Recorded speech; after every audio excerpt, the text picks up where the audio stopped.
very, very happy because it's a dictator.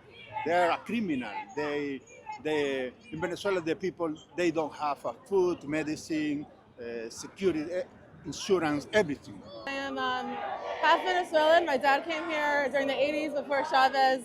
My own family, my uncle and my cousin were killed and murdered and robbed at their birthday party. And after that, it caused a lot of a reactionary sentiment. You know, like that is it traumatizes you, and you only thing you can do is just hold hostility towards the person in power at the moment. But a lot of the anger is misled through like different, again, like campaigns of propaganda, through state-owned media that is owned by the opposition, actually.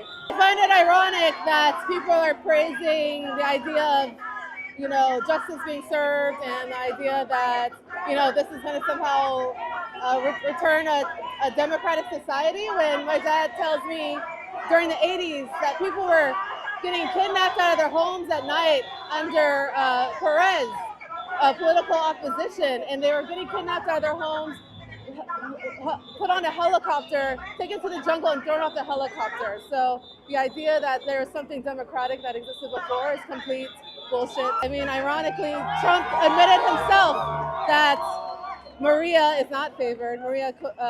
Corina Machado is not favored by the majority of the Venezuelan population, even though it's until this point they have been lobbying her as if she is.